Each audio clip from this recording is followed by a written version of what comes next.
साहेबलाल मेरावी एवं जागेश्वरी साहू के स्वर में यह गीत।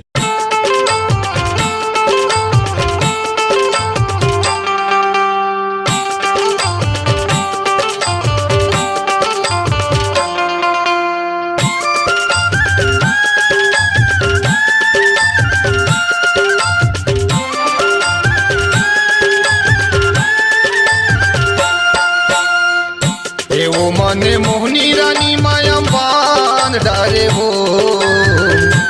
वो मने मोहनी रानी माया बान डारे हो। तोरे चढ़ती जवानी है रानी मोला ते बिगाड़ डरे वो। तोरे चढ़ती जवानी है रानी मोला ते बिगाड़ डरे वो। वो मने मोहनी रानी माया बान डारे हो, वो मने मोहनी रानी माया बान डारे वो। तोरे चढ़ती जवानी है रानी मोला ते बिगाड़ डरे वो। तोरे चढ़ती जवानी है रानी मोला ते बिगाड़ डरे वो।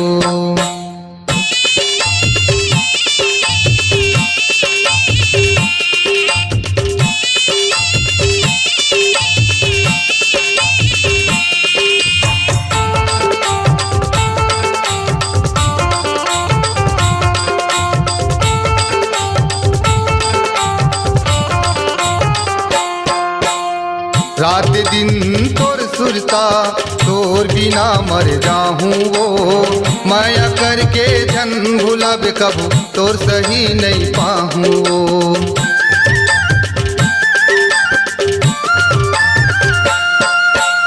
रात दिन तोर सुरता तोर बिना मर जाहूँ वो। माया करके झन भुलावे कबू तोर सही नहीं पाहूँ वो। माया करके झन भुलावे कबू तोर सही नहीं पाहूँ वो। जिए मरे के क्रिया है तोला जीवन भर के वो। जिए मरे के क्रिया है तोला जीवन भर के वो। तोरे चढ़ती जवानी है रानी मोला ते बिगाड़ डरे वो। तोरे चढ़ती जवानी है रानी मोला ते बिगाड़ डरे वो।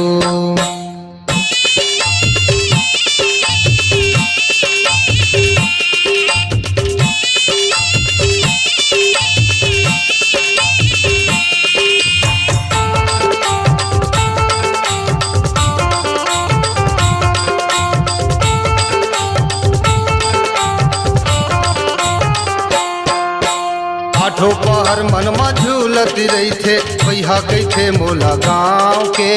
हे गोरी तोरे माया के माला जपत रही था तोरे नाव के।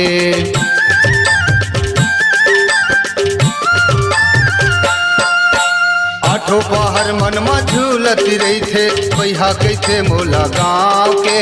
हे गोरी तोरे माया के माला जपत रही था तोरे नाव के। हे गोरी तोरे माया के माला जपत रही था तोरे नाव के। जिए मरे के क्रिया है तोला जीवन भर के वो। जिए मरे के क्रिया है तोला जीवन भर के वो। तोरे चढ़ती जवानी है रानी मोला ते बिगाड़ डरे वो। तोरे चढ़ती जवानी है रानी मोला ते बिगाड़ डरे वो।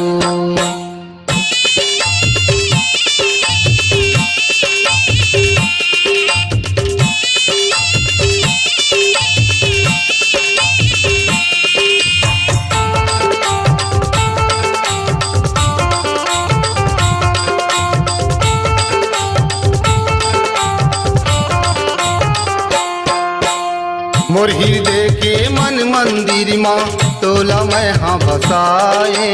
ए गोरी तोरी माया के सुरता कभू नहीं भुलाए।